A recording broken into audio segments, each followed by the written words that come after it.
Hello everyone, मुझे उम्मीद है कि आप सभी अच्छे हैं और आज मैं आपके लिए लेकर आई हूं क्लास 10th मैथ्स का क्वाड्रेटिक इक्वेशंस। तो इसे हम कुछ ऐसे पढ़ेंगे, इतने मजेदार तरीके से पढ़ने की कोशिश करेंगे कि आपको ऐसा लगे नहीं कि भाई कोई हमें बैठ के पढ़ा रहा है। ऐसा लगेगा कि यार कुछ नया सीख रहे हैं और कुछ मजा आ रहा है। तो मैं हूं रोशनी फ्रॉम लर्नोहब उर्फ examfear.com और पिछले 10 सालों से मैं free of cost online educational videos इसी तरह से बनाती आ रही हूं और मेरे लाइफ का एक ही मोटो है कि क्वालिटी एजुकेशन हर एक बच्चे तक पहुंचना चाहिए।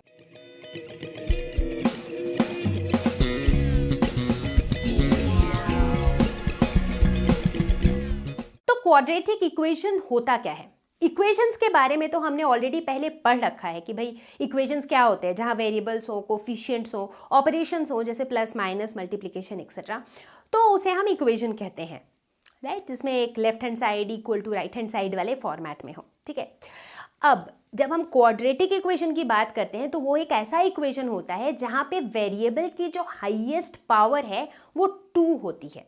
तो उस तरह की इक्वेशन को हम कहते हैं क्वाड्रेटिक इक्वेशन।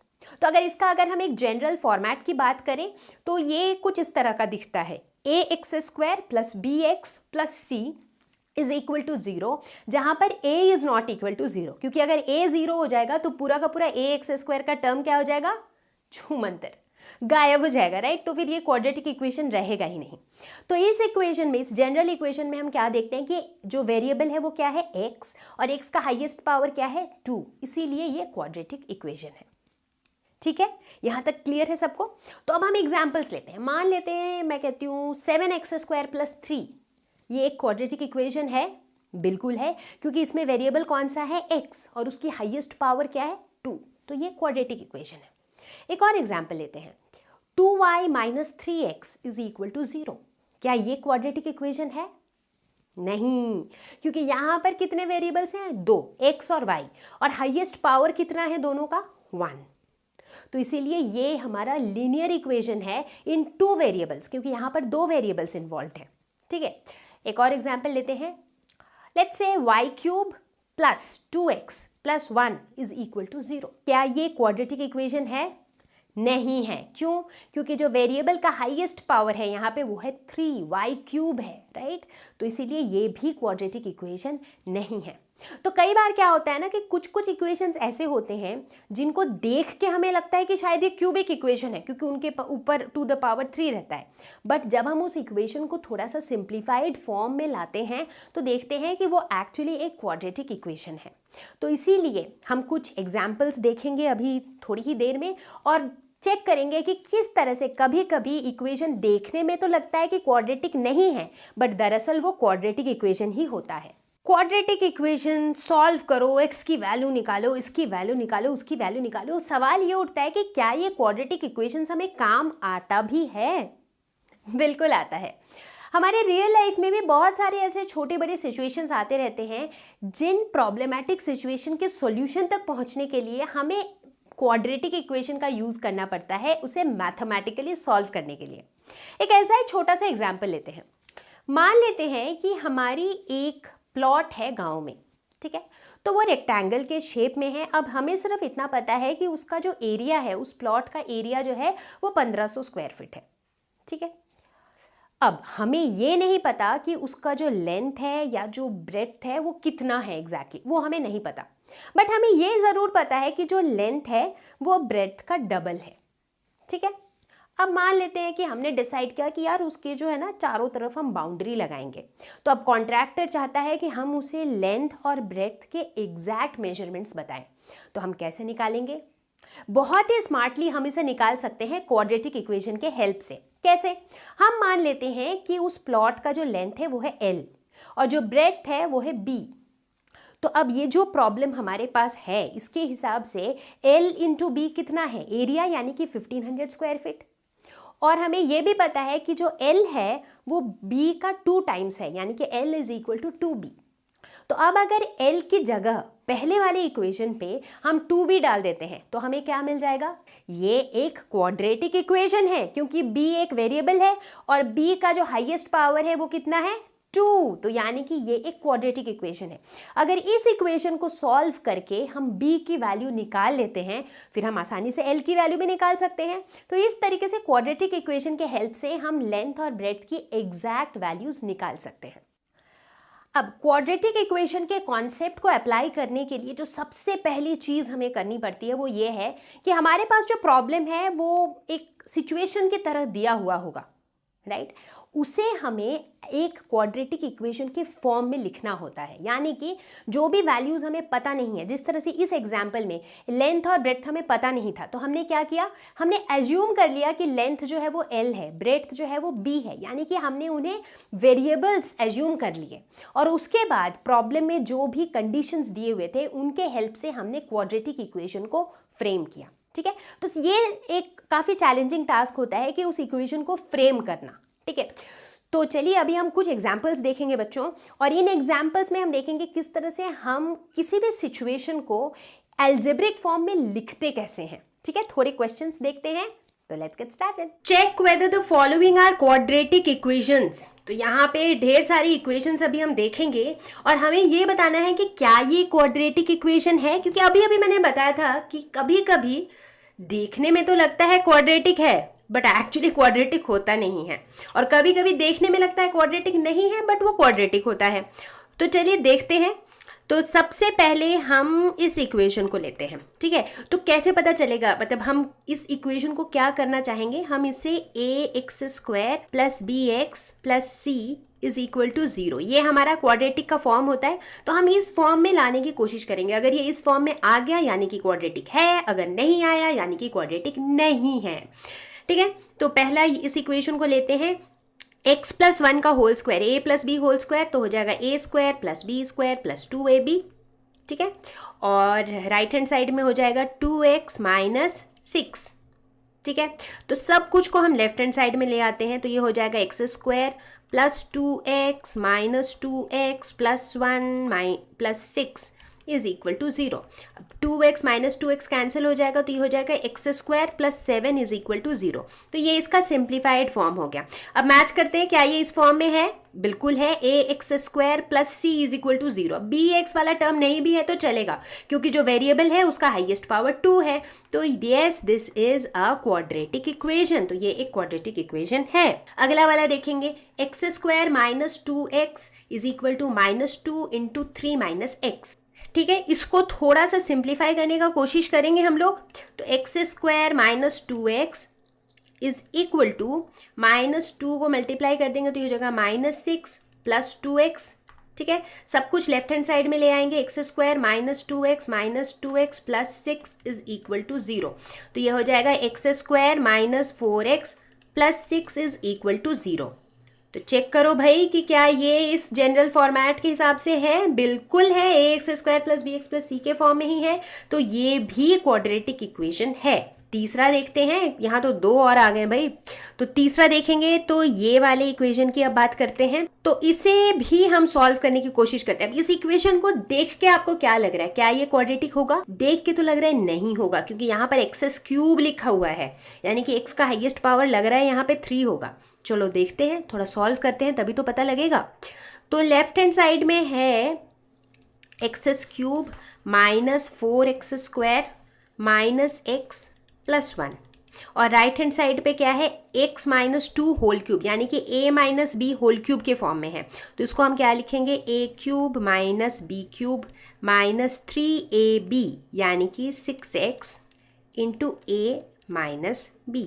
ठीक है, तो इसको फर्दर सॉल्व करते हैं। x³ - 4x² - x + 1 is equal to x³ - 6x² - +12x - 8। ठीक है, तो अब यहाँ पे x³ और x³ कैंसिल हो जाएगा, सब कुछ लेफ्ट हैंड साइड पे ले आते हैं, तो ये हो जाएगा -4x² - x + 1 + 6x² - 12x + 8 is equal to 0।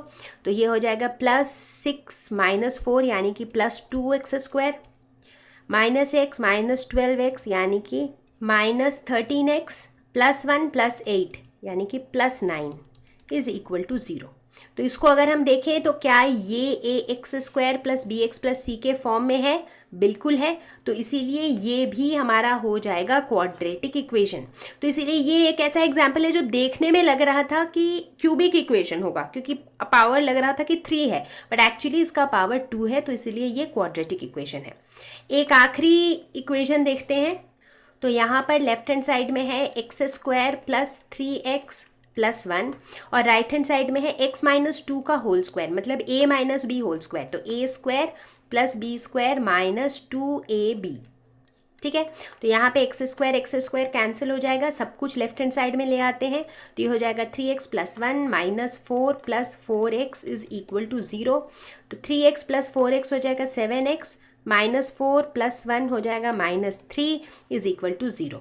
अगर इसको ध्यान में देखें तो यहाँ पे x का हाईएस्ट पावर कितना है? 1 है। तो यानी कि ये एक लीनियर इक्वेशन है, तो ये इक्वेशन क्वाड्रेटिक इक्वेशन नहीं है। ठीक है, तो अब हमें समझ आ गया कि किस तरह से हम बताएंगे कि कौन सा इक्वेशन क्वाड्रेटिक इक्वेशन है और कौन सा नहीं है।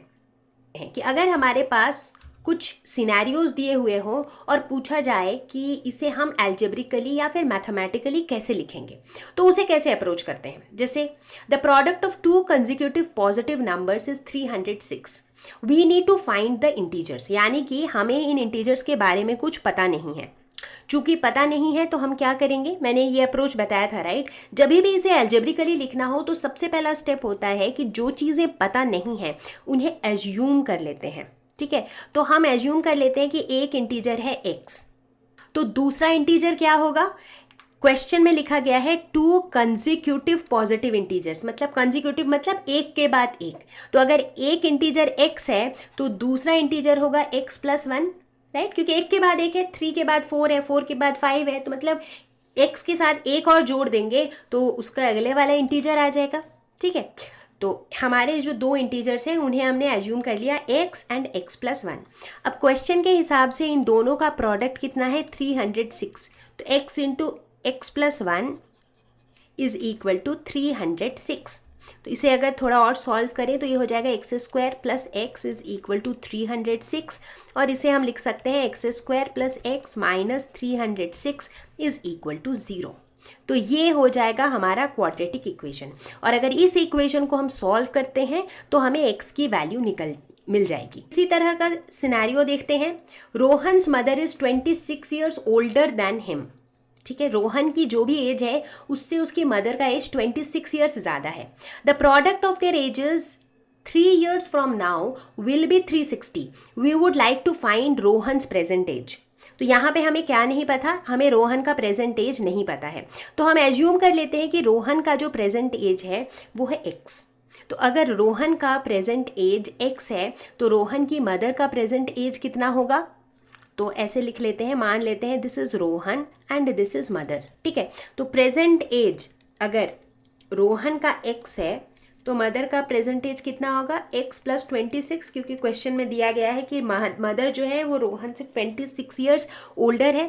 ठीक है, अच्छा, क्वेश्चन में कहा गया है 3 साल के बाद क्या होगा? तो 3 years लेटर रोहन का एज कितना होगा? x प्लस 3, और मदर का एज कितना होगा? x प्लस 26 प्लस 3 यानी कि x प्लस 29। ठीक है, अब अकॉर्डिंग टू क्वेश्चन क्या दिया हुआ है कि product of their ages 3 years later will be 360 degree, यानी कि 3 साल बाद जो दोनों के एजेस हैं दैट इज़ x प्लस 3 और x प्लस 29, इन दोनों का जो प्रोडक्ट है ये कितना है? 360। ठीक है, तो इसे थोड़ा फर्दर और सॉल्व करते हैं तो ये क्या हो जाएगा? X square plus 29x plus 3x plus 3 into 29 this is equal to 360। ठीक है, तो सब कुछ लेफ्ट हैंड साइड में ले आते हैं तो ये हो जाएगा 29 प्लस 3 32x, और ये हो जाएगा plus 87 minus 360 is equal to 0, और x square plus 32x minus 273 is equal to 0। तो ये हो जाएगा हमारा quadratic equation. Train travels a distance of 480 km at a uniform speed. If the speed had been 8 km less, then it would have taken 3 hours more to cover the same distance. ठीक है, इसे हम mathematically किस तरह से represent करेंगे। अब यहाँ पे बहुत सारी चीज़ें हैं जो हमें नहीं पता है, जैसे हमें स्पीड नहीं पता है, जैसे हमें एग्जैक्ट टाइम नहीं पता है, हमें सिर्फ ये पता है कि ये जितना टाइम लेगा, इस केस में जितना टाइम लेगा, दूसरे केस में उससे 3 घंटे कम लेगा। तो सबसे पहले तो कुछ एज्यूम कर लेते हैं। अब हमें क्या पता है, स्पीड, डिस्टेंस और टाइम के बीच में रिलेशन क्या है, distance is equal to speed into time. ये रिलेशन हमें बहुत काम आने वाला है इस क्वेश्चन में, ठीक है। तो मान लेते हैं कि ट्रेन की जो स्पीड है वो है x, स्पीड हम मान लेते हैं x किलोमीटर पर आवर। तो अगर ट्रेन की speed x kilometre per hour है तो ट्रेन कितना डिस्टेंस कवर कर रहा है, 480 किलोमीटर, ठीक है। तो टाइम कितना लगेगा 480 किलोमीटर कवर करने में, 480 डिवाइडेड बाई x, राइट, क्योंकि time is equal to distance by speed. अब ये तो हमारा पहला सिचुएशन है। दूसरे सिचुएशन में कह रहा है कि अगर speed 8 kilometre per hour less होता, यानी कि स्पीड जो है अगर x ना हो करके x माइनस 8 होता, तो इस केस में जो स्पीड है ये कितना हो जाएगा, x minus 8 kilometre per hour. अगर इतना स्पीड होता तो उस केस में ट्रेन जो है वो 3 आवर्स ज़्यादा समय लेता उसी डिस्टेंस को कवर करने के लिए।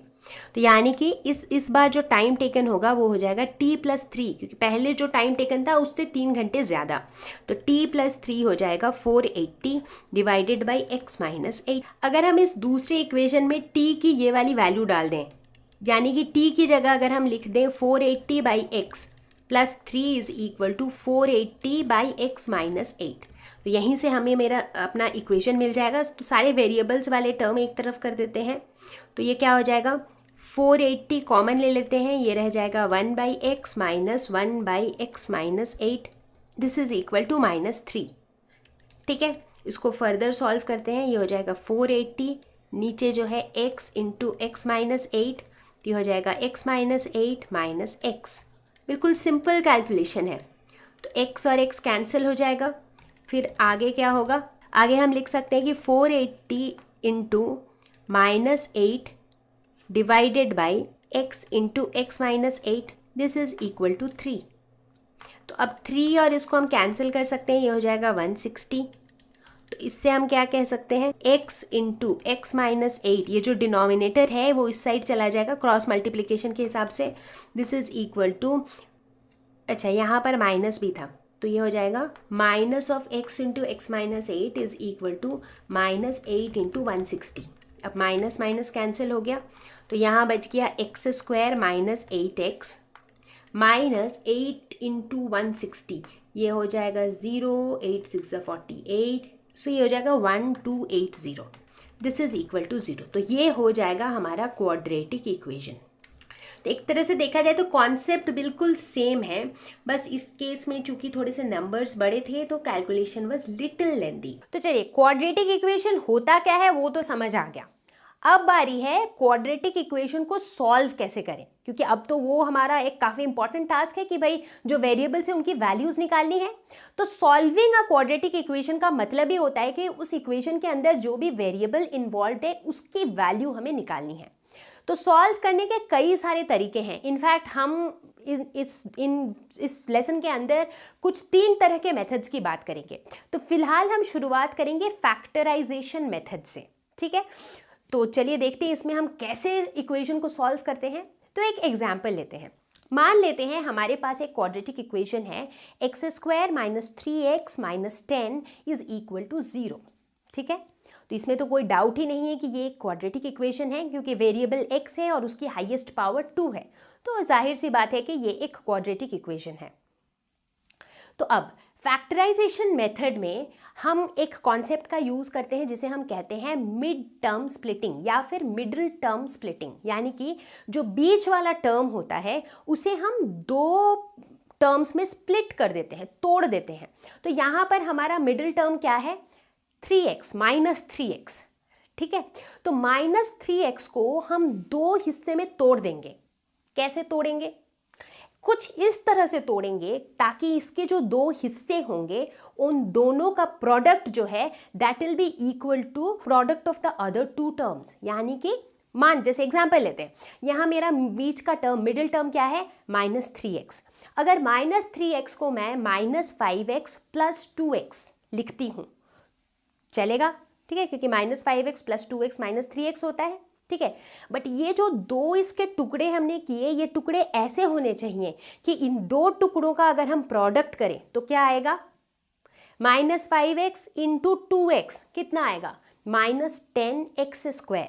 और अगर हम देखें जो हमारा पहला टर्म है और जो हमारा आखिरी टर्म है, इन दोनों का प्रोडक्ट कितना है, -10x², राइट। तो मतलब थोड़ा स्मार्टली इसे ये इन दो टुकड़ों को चूज करना पड़ेगा। ये दो टुकड़े ऐसे होने चाहिए कि इनका सम तो मिडिल टर्म होना चाहिए, बट इनका प्रोडक्ट जो है वो पहला और आखिरी टर्म का प्रोडक्ट होना चाहिए, ठीक है। तो एक बार हमने इसे इस तरीके से तोड़ दिया तो क्या हुआ, अब हम देखते हैं कि पहले दो टर्म में चीज़ें कॉमन हैं, लास्ट के दो टर्म में चीज़ें कॉमन हैं, तो हमने कॉमन ले लिया और हमने आसानी से इसे फैक्टराइज कर दिया। तो हम देखते हैं जो दो फैक्टर्स इसके निकलते हैं वो है x - 5 एंड x + 2। उसके बाद हम आसानी से बता सकते हैं कि x की वैल्यू +5 हो सकती है, x की वैल्यू -2 भी हो सकती है, राइट। तो इस तरह के मेथड को हम कहते हैं फैक्टराइजेशन मेथड। तो हम बिल्कुल सिंपल वाले मेथड से स्टार्ट कर रहे हैं। इनफैक्ट फैक्टराइजेशन मेथड या फिर मिड टर्म स्प्लिटिंग ये आपने जूनियर क्लासेस में भी पढ़ा होगा, बट एक बार रिकैप के लिए थोड़ी प्रैक्टिस करेंगे इसकी और उसके बाद हम आगे बढ़ेंगे और दूसरे मेथड्स के साथ। √2x² + 7x + 5 √2 = 0। बहुत से बच्चे ये जो √2 है ना, इसको देख के घबरा जाते हैं कि यार इसको कैसे हैंडल करेंगे, बट बहुत सिंपल है। हम बस अपने उसी लॉजिक से आगे बढ़ते जाएंगे। मिडिल टर्म क्या है, 7x। 7x को हम ऐसे दो हिस्सों में तोड़ेंगे ताकि उन दोनों का सम जो है वो 7x हो और उन दोनों का प्रोडक्ट जो है वो पहले और आखिरी टर्म का प्रोडक्ट हो। तो पहले आप देख लो, यहाँ साइड में लिख लो, पहले और आखिरी टर्म का प्रोडक्ट क्या होगा, 5√2 × √2x²। तो ये हो जाएगा 5√2 × √2x²। तो ये हो जाएगा 5 × 2 यानी कि 10x²। तो हमें 7x को ऐसे दो हिस्सों में तोड़ना है जिनका प्रोडक्ट 10x² हो, ठीक है। तो 7x को हम लिख सकते हैं 5x + 2x और इनका प्रोडक्ट जो है वो 10x² भी है, राइट। तो ये एक अच्छा कॉम्बिनेशन है। तो लिखते हैं √2x² + 2x + 5x + 5√2 = 0, ठीक है। तो पहले दो टर्म में कॉमन लेते हैं, ये हो जाएगा √2x, तो अंदर बचेगा x + √2। आखिरी के दो टर्म में कॉमन लेते हैं 5, तो अंदर बचेगा x + √2। तो इससे हम कह सकते हैं कि x + √2 = 0 और √2x + 5 = 0। तो इससे हम कह सकते हैं कि x = -√2 और यहाँ से हम कह सकते हैं x -5/√। तो इस तरीके से हमने इस क्वाड्रेटिक इक्वेशन के रूट्स निकाल लिए। रूट्स मतलब रूट्स या फिर जो उसकी वेरिएबल है उस वेरिएबल के वैल्यूज़ को रूट्स या फिर ज़ीरोज़ कहा जाता है, ठीक है। आगे बढ़ते हैं, एक क्वेश्चन और देखते हैं। अब हम देखते हैं क्वेश्चन नंबर 2, 2x² - x + 1/8 = 0। तो अगर इस इक्वेशन को आप ध्यान से देखो तो इस इक्वेशन में कौन सी चीज़ की वजह से आपको ऐसा लगता है कि यार इक्वेशन जो है ना थोड़ा कॉम्प्लिकेटेड सा है। अगर ये नहीं होता तो ये काफ़ी आसान था। वो कौन सी चीज़ है जो इसे थोड़ा कॉम्प्लिकेटेड बना रहा है, ये तीसरा टर्म। तो हम एक काम करते हैं, इस टर्म को किसी तरह इससे छुटकारा पा लेते हैं। कैसे छुटकारा पाएंगे, इस पूरे इक्वेशन को हम 8 से मल्टीप्लाई कर देते हैं। ऐसा करने से क्या होगा, ये वाला टर्म जो है ये 1/8 × 8 हो जाएगा यानी कि 1 हो जाएगा, राइट। तो ये पूरा इक्वेशन हमारा क्या हो जाएगा, 16x² - 8x + 1 = 0। तो अब ये हमारा एक नॉर्मल ax² + bx + c वाले फॉर्म के क्वाड्रेटिक इक्वेशन में आ गया है, ठीक है। तो अब हम इस पे फैक्टराइजेशन लगा सकते हैं। तो बीच वाले टर्म को हम दो हिस्सों में बांटेंगे, ठीक है। तो 8 को हम क्या लिख सकते हैं, 8x को हम लिख सकते हैं -4x क्योंकि इनका सम हो जाएगा -8x और इनका प्रोडक्ट कितना हो जाएगा 16x² जो कि product of first and last term है। तो इसीलिए हम इसमें लिखेंगे 16x² - 4x + 1 = 0। तो पहले दो टर्म को अगर देखें तो 4x कॉमन होगा, ये हो जाएगा 4x - 1 और बाकी दो टर्म में 1 कॉमन निकलेगा तो ये हो जाएगा 4x - 1 = 0। तो ये क्या हो जाएगा 4x - 1 × 4x - 1 = 0, ठीक है। अब यहाँ से हमें एक चीज़ और पता चलता है कि हमने एक चीज़ मिस करी थी, यहाँ पर एक और ऑल्टरनेटिव वे भी था, और वो ऑल्टरनेटिव वे क्या था? सीधे यहाँ से हम इसको लिख सकते थे 4x का होल स्क्वायर प्लस 1 का whole square minus 2 into a into b. तो ये क्या हो जाता है? A square minus 2ab plus b square, यानी कि a minus b whole square. तो यहाँ से हम डायरेक्ट ऐसे भी कर सकते थे, ठीक है। तो इससे हमें क्या पता चलता है? x की वैल्यू क्या हो जाएगी? 1/4 और x इज इक्वल टू 1/4, मतलब x की दो वैल्यूज़ होंगी और दोनों सेम वैल्यूज़ हैं। तो मतलब इस इक्वेशन के 2 इक्वल रूट्स होंगे, ठीक है। ये हो गया। चलो अगला क्वेश्चन देखते हैं। तो क्वेश्चन कहता है कि find 2 consecutive positive integers sum of whose squares is 365, ठीक है। तो अब ये इंटीजर्स क्या हैं ये हमें पता नहीं है, तो हम एज्यूम कर लेंगे। मान लेते हैं एक इंटीजर है x और दूसरा इंटीजर है x प्लस 1। तो क्वेश्चन के हिसाब से x square plus x plus 1 का whole square is equal to 365, क्योंकि दोनों के स्क्वायर का जो सम है वो 365 है। तो ये हो जाएगा।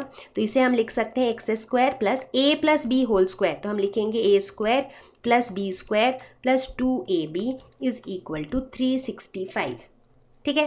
तो x square plus x square हो जाएगा 2x square plus 2x plus 1 minus 365 is equal to 0। तो ये हो जाएगा 2x square plus 2x minus 364 is equal to 0। हम 2 को कॉमन ले लेते हैं, तो ये हो जाएगा x square plus x minus 2 1 ज़ 2, 2 8 ज़ 16, 2 2 ज़ 4, दिस इज इक्वल टू 0, ठीक है। तो ये क्या हो जाएगा? X square plus x minus 182 is equal to 0, ठीक है। अब हमको क्या करना है? मिड टर्म स्प्लिटिंग, यानी कि x को इस तरीके से दो टर्म्स में तोड़ना है ताकि उन दो टर्म का प्रोडक्ट हो माइनस 182 एक्स स्क्वायर। अब ये तो काफ़ी मुश्किल लग रहा है। इसमें ऐसे केसेस में क्या करेंगे? रफ में जो है ना, आप ये कैलकुलेट कर लो कि 182 को आप फैक्टराइज कर लो। सो 2 9 ज़ 18, 2 1 ज़ 2, ठीक है। उसके बाद ये किससे जाएगा? ये 7 से जाएगा, 7 1 ज़ 7, 7 3 ज़ 21। तो बेसिकली इसे हम क्या लिख सकते हैं? 2 इंटू 7 इंटू 13, 2 इंटू 7 होता है 14। तो 182 को हम 14 इंटू 13 लिख सकते हैं। और अगर हम देखें तो 14 माइनस 13 1 होता है, यानी कि x को हम क्या लिख सकते हैं? 14x minus 13x। ऐसे में क्या होगा? 14x माइनस 13x x भी हो जाएगा, और 14x इंटू 13x जो है ये क्या हो जाएगा? ये हो जाएगा 14x इंटू माइनस 13x, ये क्या हो जाएगा? माइनस 182 एक्स स्क्वायर, ठीक है ना। तो ये हमारा सूटेबल मैच रहेगा। तो इसे हम लिखेंगे x square plus 14x minus 13x minus 182 is equal to 0, ठीक है। तो एक्स स्क्वायर और 13x को साथ में डाल देंगे, तो ये हो जाएगा x इंटू एक्स माइनस 13, ठीक है। और 14x और माइनस 182 को साथ में डाल देंगे, तो उसमें 14 कॉमन आ जाएगा। तो x माइनस 14 1 ज़ 14 और 14 3 ज़ 42। तो इससे हमें क्या पता चल रहा है? x की वैल्यू 13 हो सकती है, x की वैल्यू माइनस 14 हो सकती है। तो ये इस इक्वेशन के रूट्स हो जाएंगे। एक क्वेश्चन और देखते हैं, question number 4। Altitude of right triangle is 7 centimetre less than base, ठीक है। तो अगर बेस का जो लेंथ है वो x है, तो ऑल्टीट्यूड यानी कि हाइट का लेंथ कितना हो जाएगा? x minus 7। If the hypotenuse is 13 centimetre, यानी कि ये हाइपोटेन्यूस है 13 सेंटीमीटर, फाइंड अदर 2 साइड्स। तो ये x और x माइनस 7 हमें निकालना है। अब किसी भी राइट एंगल ट्रायंगल में हमें ये प्रॉपर्टी पता है कि hypotenuse square is equal to base square plus perpendicular square. तो उसी का यूज़ करेंगे। हाइपोटेन्यूस हो जाएगा 13, 13 square is equal to x square plus x minus 7 का होल स्क्वायर, ठीक है। 13 स्क्वायर हो जाएगा 169, इधर हो जाएगा x square plus a minus b whole square, a square plus b square minus 2 into a into b, ठीक है। तो ये हो जाएगा 169 is equal to 2x square plus 49 minus 14x। तो ये क्या हो जाएगा? 2x square minus 14x plus 49 minus 169 is equal to 0। सारे टर्म्स को एक तरफ कर दिया हमने, ठीक है। तो इसे हम क्या लिख सकते हैं, ये होगा 2x² माइनस 14x। अब 169 में से 49 हम माइनस कर देंगे तो ये हो जाएगा, इसमें से हम 2 कॉमन ले सकते हैं तो ये होगा x² minus 7x minus 60 is equal to 0। ठीक है, अब इसमें मिड टर्म स्प्लिटिंग करेंगे तो 7 को हम कैसे लिख सकते हैं, इनफैक्ट 60 का पहले फैक्टराइजेशन करते हैं तो 2 3 ज़ा 6 0, 2 15 ज़ा 3 5 ज़ा। ठीक है, तो यानी कि हम 60 को जो है 2 इंटू 2 इंटू 3 इंटू 5 ऐसे लिख सकते हैं। तो इसमें से क्या हम इसे कोई ऐसे 2 टर्म के प्रोडक्ट बना सकते हैं जिनका डिफरेंस जो है वो 7 हो। 15 इंटू 4 पॉसिबल नहीं है। अगर हम बात करें 3 2 ज़ा 6 और 5 2 ज़ा 7, 6 और 7 नहीं, वो भी पॉसिबल नहीं है। अगर हम बात करें 3 2 ज़ा 6, 6 2 ज़ा 12, 12 और 5 क्या वो पॉसिबल है, बिल्कुल पॉसिबल है, क्योंकि 12 और 5 को अगर हम सब्ट्रैक्ट करते हैं तो हमें मिल सकता है 7x, यानी कि अगर हम माइनस 12x प्लस 5x करते हैं तो हमें मिल जाएगा माइनस 7x, तो इसी को यूज़ करेंगे। तो यहाँ लिखेंगे x² plus 5x minus 12x minus 60 is equal to 0। तो इन दोनों टर्म में x कॉमन लेंगे, बचेगा x प्लस 5, इन दोनों टर्म में कॉमन लेंगे माइनस 12 तो बचेगा x प्लस 5। तो x is equal to minus 5 हो जाएगा और x is equal to plus 12 भी हो जाएगा। अब माइनस 5 क्या ये पॉसिबल है कि कोई एक साइड नेगेटिव हो, ऐसा पॉसिबल ही नहीं है। तो हमारा पॉसिबल वैल्यू क्या है, x इज इक्वल टू 12, तो यानी कि बेस हो जाएगा 12 सेंटीमीटर और ऑल्टीट्यूड हो जाएगा 12 माइनस 7 यानी कि 5 सेंटीमीटर। तो बात करते हैं कंप्लीटिंग स्क्वायर्स मेथड। नाम से ही पता चल रहा है कि इसका कुछ स्क्वायर्स के साथ लेना देना है, राइट। सबसे पहली बात, हमेशा ये वाला जो फॉर्मूला है ना हमारा बड़ा ही popular, a plus b whole square is equal to a square plus b square plus 2ab, या फिर a minus b whole square is equal to a square plus b square minus 2ab, ये formula हमें बहुत काम आने वाला है भाई जब हम ये कंप्लीटिंग स्क्वायर्स मेथड की बात कर रहे हैं। क्यों? क्योंकि इस मेथड को अप्लाई करते समय हमारा एक ही टारगेट होता है और वो ये है कि जो भी क्वाड्रेटिक इक्वेशन हमें दिया हुआ है उसे हम किसी के स्क्वायर के फॉर्म में लिखें। बस यही हमारा टारगेट होता है कि किसी भी तरह से उसे हम a plus b whole square या फिर a minus b whole square वाले फॉर्मूले में डाल करके और किसी के स्क्वायर के फॉर्म में लिखें। मान लेते हैं कि हमारे पास एक इक्वेशन है x² minus 4x minus 5 is equal to 0। ठीक है, तो अगर मुझे इस इक्वेशन को किसी के स्क्वायर के फॉर्म में लिखना हो तो हम क्या करेंगे, जो पहला टर्म है वो x² है, वो ऑलरेडी a² के फॉर्म में है। जो दूसरा टर्म है उसे वो 4x है जिसे हम 2 इंटू 2 इंटू x भी लिख सकते हैं, तो वो मेरा बन गया 2 इंटू a इंटू बी, है ना। अब a plus b whole square के फॉर्मूला को फिट होने के लिए हमारा तीसरा टर्म क्या होना चाहिए, बी स्क्वायर, यानी कि 2 स्क्वायर होना चाहिए, राइट, क्योंकि 2 इंटू ए इंटू बी में b की वैल्यू तो 2 ली है हमने, तो ये तीसरा जो है वो 2 स्क्वायर होना चाहिए। लेकिन यार यहाँ पे हम प्लस 2 स्क्वायर कर देंगे, बट यहाँ है क्या, यहाँ तो माइनस 5 है। अरे रहने दो माइनस 5, कोई बात नहीं, अगर हम प्लस 2 स्क्वायर इसमें ऐड कर रहे हैं तो प्लस 2 स्क्वायर को सब्ट्रैक्ट भी कर देते हैं, तो हो गया ना बात बराबर, है कि नहीं। जो भी मेरे लेफ्ट हैंड साइड में दिया हुआ था उसमें अगर मैंने प्लस 2 स्क्वायर ऐड कर दिया और प्लस 2 स्क्वायर सब्ट्रैक्ट कर दिया तो बात तो बराबर ही हो गया, राइट। तो हम वही लॉजिक लगाएंगे यहाँ पर, और ये लॉजिक लगाने से क्या होगा, हम देखते हैं कि जो ये शुरू का जो ब्रैकेट के अंदर का पार्ट है जिसके अंदर क्या है x² plus 2 into 2 into x plus 2 square, ये a² plus b square plus 2ab के फॉर्म में है, तो इसे हम लिख सकते हैं x प्लस 2 का होल स्क्वायर। ठीक है, और बचा क्या, बच गया -5 और -4 यानी कि -9, और -9 को भी हम क्या लिख सकते हैं, -3 स्क्वायर। तो कुल मिला के हम देखते हैं कि शुरू तो किया था एक क्वाड्रेटिक इक्वेशन से, बट हमने उस पूरे इक्वेशन को स्क्वायर्स के फॉर्म में लिख दिया है, x plus 2 whole square minus 3 square is equal to 0। अब तो इसे सॉल्व करना is like super duper easy, क्योंकि इसे हम क्या लिख सकते हैं, x प्लस 2 का whole square is equal to 3 square. तो इस तरह से अप्लाई करते हैं हम कंप्लीटिंग स्क्वायर्स का मेथड। तो अभी फटाफट से कुछ क्वेश्चंस देखेंगे, उनको प्रैक्टिस करेंगे। इनफैक्ट आप साथ ही साथ प्रैक्टिस करते रहिएगा, पेन पेपर लेके रेडी हो जाओ, जैसे जैसे मैं सॉल्व करूंगी वैसे वैसे आप भी सॉल्व करो, ताकि कहीं पे आप अटको नहीं, हर जगह बिल्कुल क्रिस्टल क्लियर रहे। ठीक है, तो are we ready? Let's get started. तो देखते हैं question number 1, 2x square minus 7x plus 3 is equal to 0।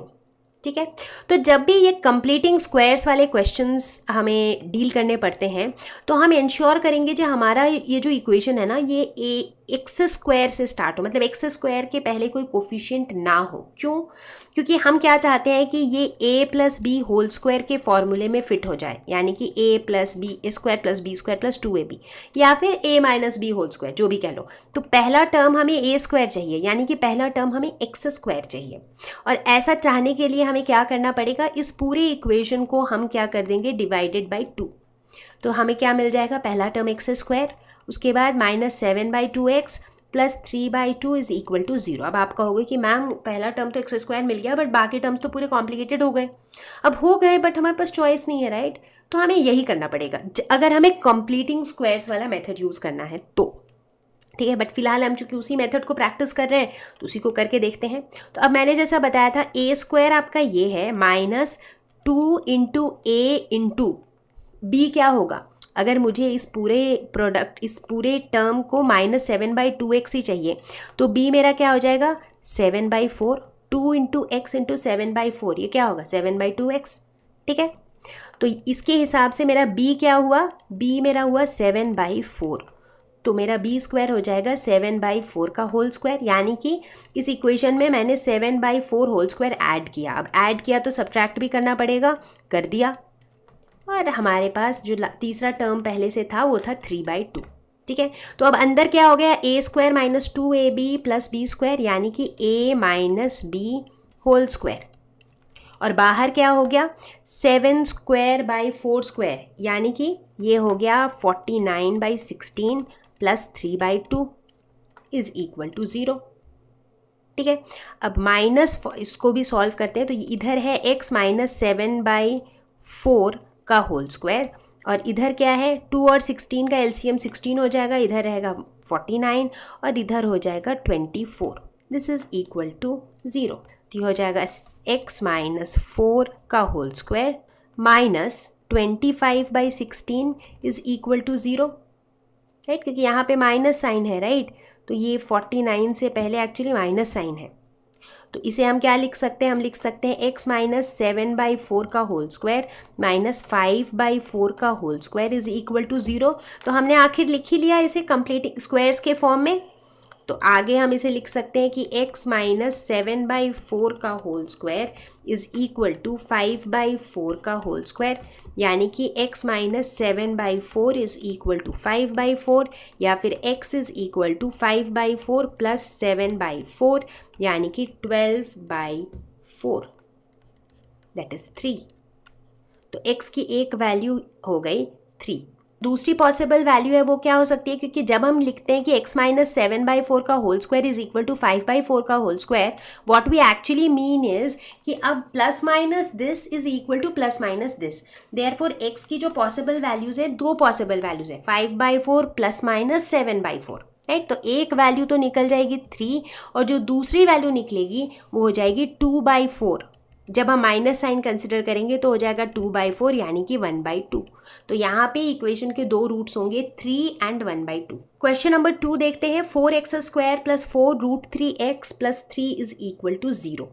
ठीक है, यहाँ भी वही लॉजिक अप्लाई करेंगे। तो यहाँ पे चूंकि 4x स्क्वायर है तो इसे हम 2x का होल स्क्वायर लिख सकते हैं, तो इसीलिए यहाँ पर इसे फिर 4 से डिवाइड करने की ज़रूरत नहीं है। तो ये हो गया a square plus 2 into a into कितना करेंगे हम, ताकि 4√3x आए। अभी 4x है तो इसके साथ √3 मल्टीप्लाई करना पड़ेगा, यानी कि √3 हमारा b हो गया। तो इसके बाद √3 का होल स्क्वायर ये हमें चाहिए, राइट? बट वो तो हमारा ऑलरेडी ही है, जो 3 दिया हुआ है वो एक्चुअली √3 का होल स्क्वायर ही है। तो यहाँ पे कुछ भी ऐड सब्ट्रैक्ट करने की ज़रूरत ही नहीं पड़ी हमें, राइट? तो ये क्या हो गया, a प्लस b का whole square is equal to 0, यानी कि x की वैल्यू क्या हो जाएगी -√3/2 कॉमा -√3/2, यानी कि यहाँ इस पर्टिकुलर इक्वेशन में जो रूट्स हैं दे आर इक्वल रूट्स, और ये हो जाएगा हमारा answer. The diagonal of a rectangular field is 60 metres. तो एक रेक्टेंगुलर फील्ड है जिसका डायगोनल शॉर्टर साइड से 60 मीटर्स ज़्यादा है। तो रेक्टेंगल का शॉर्टर साइड कौन सा है, ये वाला है। तो मान लेते हैं वो शॉर्टर साइड x है, क्योंकि हमें तो पता नहीं कितना है। तो डायगोनल कितना हो जाएगा, x प्लस 60। अब क्वेश्चन कह रहा है कि if the longer side is 30 metres more than the shorter side, यानी कि लॉन्गर साइड हो जाएगा x प्लस 30। ठीक है, find the sides of the field.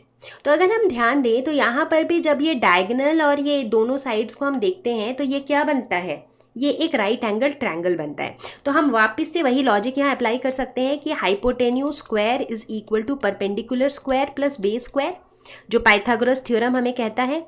यानी कि x प्लस 60 का whole square is equal to x plus 30 का whole square which is the base plus perpendicular square यानी कि एक्स स्क्वायर। तो यहाँ पे a plus b whole square के फॉर्म में है, तो इसको लिख सकते हैं a square plus 2 into a into b plus b square यानी कि 3600 इज इक्वल टू फिर से a plus b whole square. तो इसको हम लिख सकते हैं a square plus 2ab plus b square यानी कि 900 प्लस एक्स स्क्वायर, ये वाला टर्म। ठीक है, तो यहाँ पर हम देखते हैं एक्स स्क्वायर ये दो कैंसिल हो जाएगा। तो क्या बचेगा, अब हम सारे टर्म्स को एक तरफ कर लेते हैं। तो क्या बचेगा, x square plus 900 plus 60x minus 120x minus 3600 is equal to 0। ठीक है, थोड़ा और सिंप्लीफाई करते हैं। X square plus 60x minus 120x, तो ये हो जाएगा माइनस 60x प्लस 900 माइनस 3600, तो ये हो जाएगा माइनस 2700 इज इक्वल टू 0। ठीक है, अब जो है ये हमारा हो गया फाइनल क्वाड्रेटिक इक्वेशन। इस इक्वेशन को सॉल्व करने के लिए कौन सा मेथड यूज़ करेंगे, कंप्लीटिंग स्क्वायर्स वाला मेथड। तो ये है a square minus 2 into a into b, क्योंकि 2 इंटू एक्स के साथ हमें 30 मल्टीप्लाई करना पड़ेगा तभी हमें 60x मिलेगा। तो फिर b क्या हो गया 30, तो b का स्क्वायर होना चाहिए इसके बाद यानी कि 30 का होल स्क्वायर। अब 30 का होल स्क्वायर ऐड किया तो 30 का होल स्क्वायर को सब्ट्रैक्ट भी करना पड़ेगा, माइनस 2700।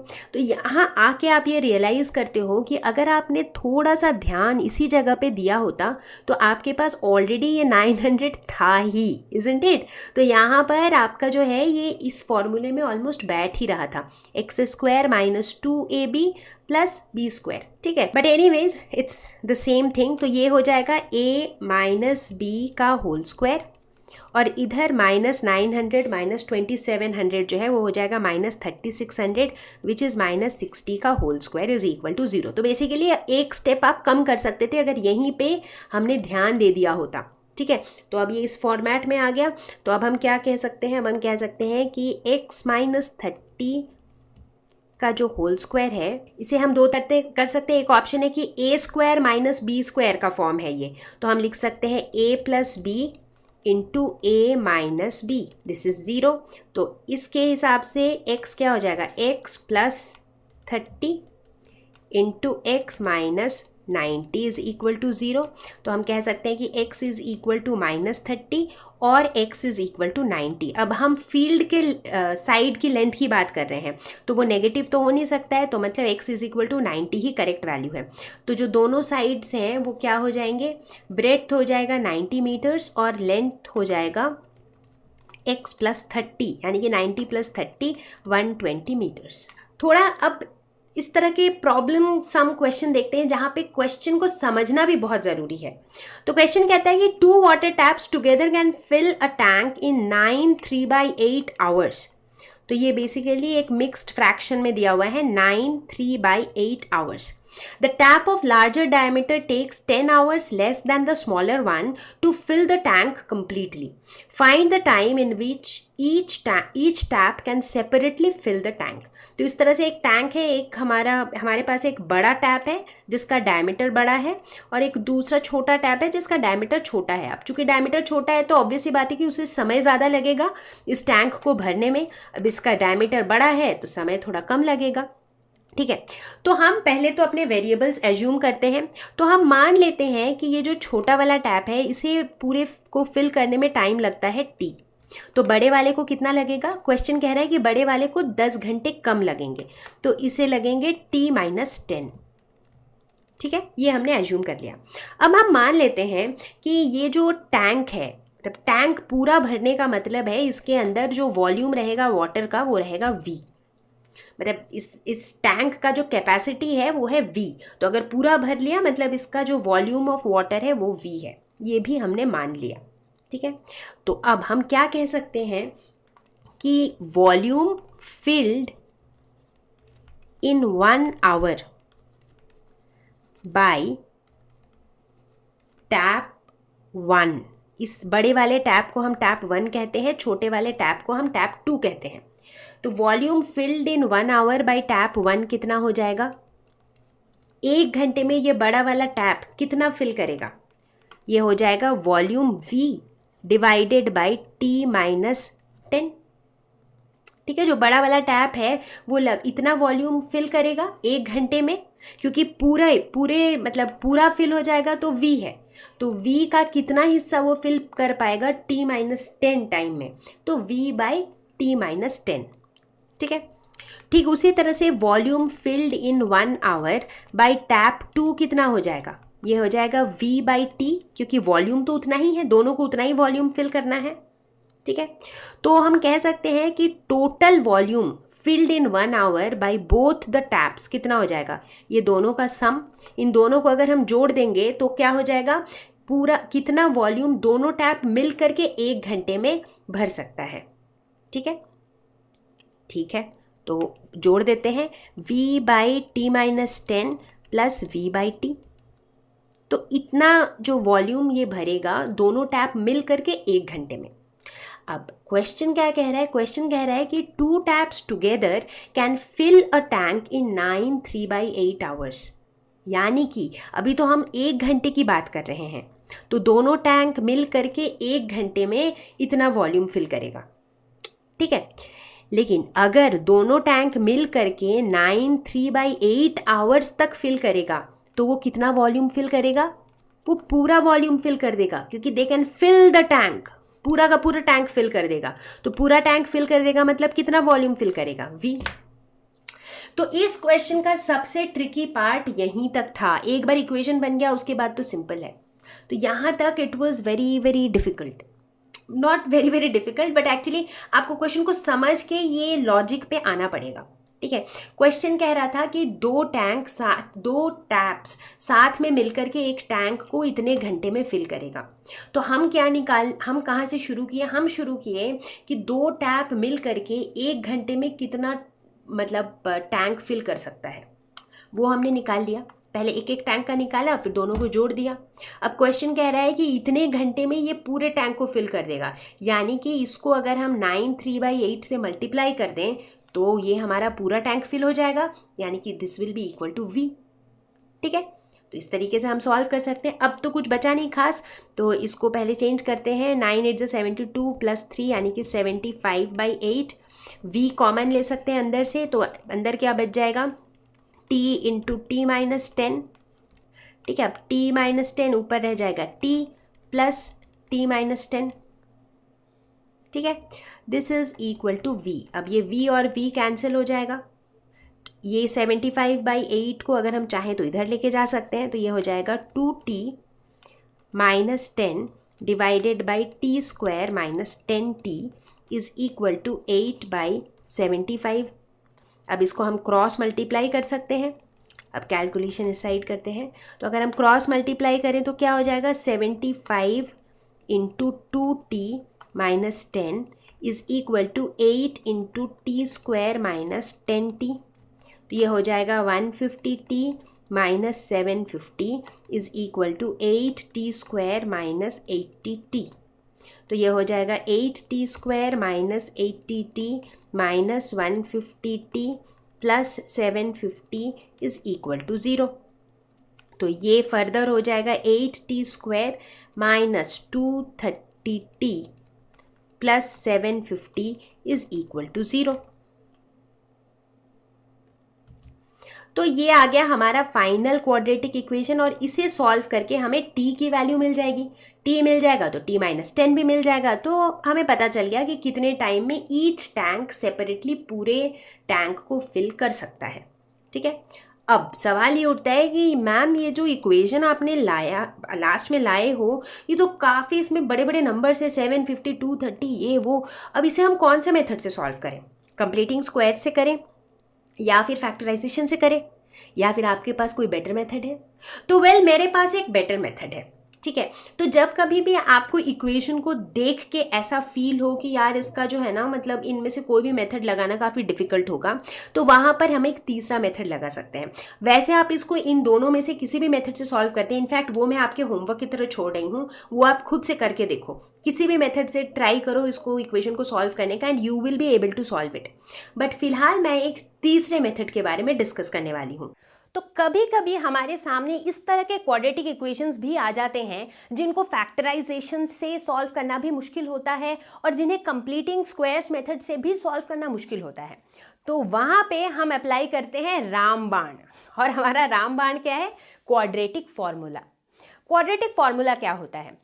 तो क्वाड्रेटिक फॉर्मूला का ये कॉन्सेप्ट होता है कि एक ऐसी वैल्यू है हमारे पास, एक ऐसी वैल्यू हम इस इक्वेशन को देख करके कैलकुलेट कर सकते हैं जो हमें ये बता सकता है कि इस इक्वेशन के जो रूट्स होंगे, यानी कि इस इक्वेशन के वेरिएबल्स की जो वैल्यूज़ होंगी, जिसे हम रूट्स ऑफ द इक्वेशन या जीरोज ऑफ द इक्वेशन भी कहते हैं, वो किस तरह के होंगे। मतलब रूट्स रियल नंबर्स होंगे या फिर इमेजिनरी नंबर्स होंगे, या फिर रूट्स होंगे ही नहीं उसके, या फिर इक्वल रूट्स होंगे। तो रूट्स के नेचर के बारे में काफ़ी कुछ बता देता है। और पता है ये मैजिकल वैल्यू को क्या कहते हैं? इसे हम कहते हैं डिस्क्रिमिनेंट। तो डिस्क्रिमिनेंट जिसे हम डिनोट करते हैं कैपिटल डी से, इसकी हम वैल्यू निकालते हैं b² - 4ac, जहाँ पे a b c हमारे कोफिशिएंट्स हैं, राइट। क्वाड्रेटिक इक्वेशन हमारा किस फॉर्म में है? ax² + bx + c, ठीक है। तो यही ए बी सी के हेल्प से हम डिस्क्रिमिनेंट की वैल्यू निकाल सकते हैं, विच इज b² - 4ac। हमारी d की वैल्यू 0 से ज्यादा है तो हम कहते हैं कि इस इक्वेशन के दो रियल रूट्स होंगे, दो रूट्स होंगे जो रियल नंबर्स होंगे, ठीक है। अगर d की वैल्यू 0 के बराबर आती है तो हम कहते हैं कि इस इक्वेशन के दो इक्वल रूट्स होंगे, मतलब दोनों रूट्स की वैल्यूज सेम होंगे, ठीक है। तीसरा कंडीशन, अगर d की वैल्यू 0 से कम होती है, यानी कि इस इक्वेशन के कोई रियल रूट्स नहीं होंगे, इसके इमेजिनरी रूट्स होंगे, ठीक है। तो सिर्फ d की वैल्यू निकाल के हम इस इक्वेशन के रूट्स के बारे में ये चीज़ें बता सकते हैं। इतना ही नहीं, इस डिस्क्रिमिनेंट के हेल्प से हम डायरेक्टली उस इक्वेशन के रूट्स निकाल सकते हैं। मतलब चाहे कितना भी कॉम्प्लिकेटेड इक्वेशन दिया हुआ हो, इस फॉर्मूले से, इस फॉर्मूले के हेल्प से एक्चुअली हम फटाक से x की वैल्यू या जो भी वेरिएबल है उस इक्वेशन में उसकी वैल्यू फटाक से निकाल सकते हैं। कैसे? तो x जो है, अगर हम मान लेते हैं कि x हमारा वेरिएबल है या x जो है इस इक्वेशन का रूट है, तो x की वैल्यू हो जाती है -b ± √/d / 2a, ठीक है। तो यहाँ पे हमने वही लिख रखा है, d is basically b² - 4ac। तो इस फॉर्मूले से हम किसी भी क्वाड्रेटिक इक्वेशन के दोनों रूट्स निकाल सकते हैं।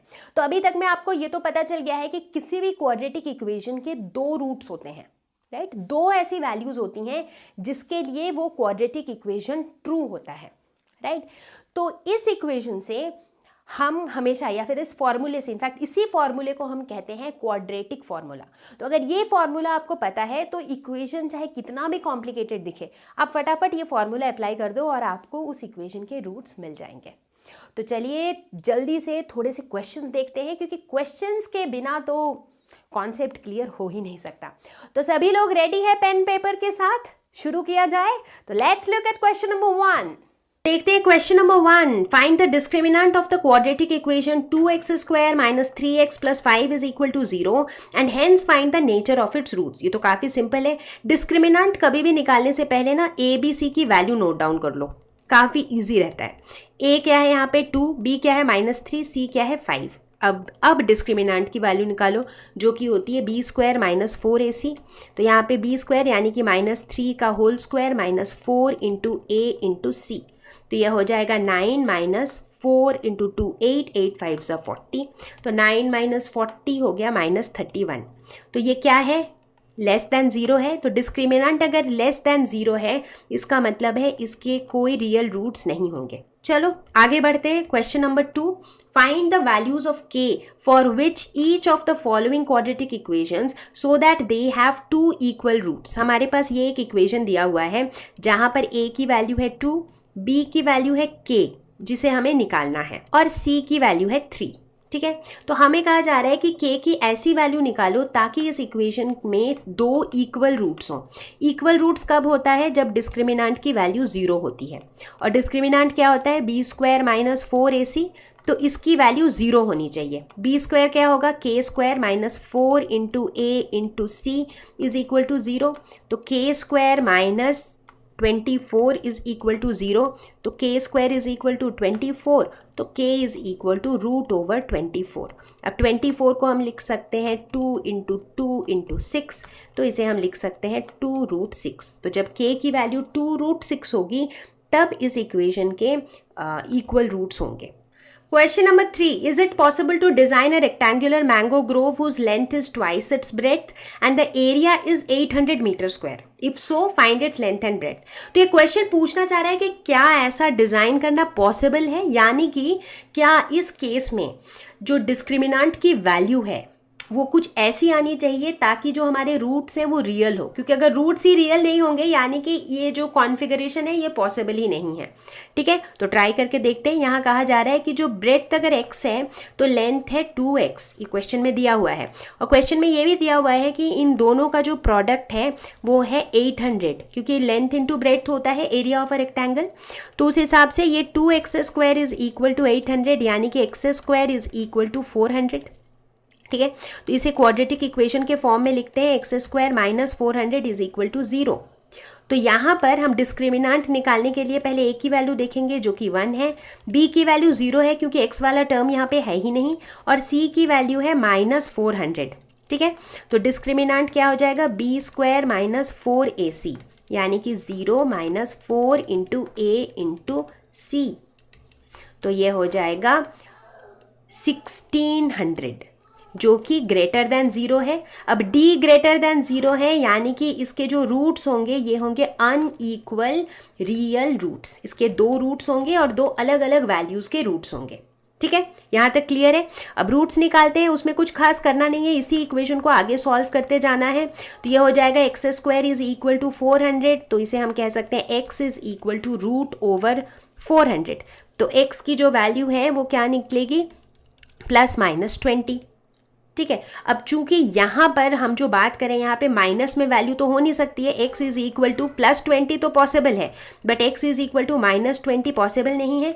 तो इस सिचुएशन के लिए हमारी ब्रेड्थ की वैल्यू होगी 20 मीटर्स और लेंथ की वैल्यू हो जाएगी 2 इंटू 20 यानी कि 40 मीटर्स।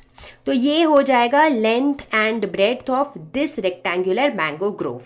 तो बच्चों कैसा लगा ये वीडियो? मुझे उम्मीद है कि आपको क्वाड्रेटिक इक्वेशंस बिल्कुल अच्छी तरह से समझ आ गया होगा, क्वाड्रेटिक इक्वेशन हो गया होगा क्रिस्टल क्लियर। बट मेरी आपसे यही एडवाइस रहेगी कि इस वीडियो को पूरा देखने के बाद भी आप थोड़े बहुत क्वेश्चंस खुद से सॉल्व करने की कोशिश करो, क्योंकि जब आप खुद से सॉल्व करोगे तो आपका कॉन्फिडेंस बढ़ेगा, क्लैरिटी, कॉन्सेप्ट की क्लैरिटी थोड़ी और बेटर होगी। ठीक है, और हम तो आपके लिए हैं ही। तो मैं आपको बहुत ही जल्द मिलूंगी एक नए वीडियो के साथ, एक नए टॉपिक के साथ। तब तक के लिए stay home, stay safe, take care and bye bye.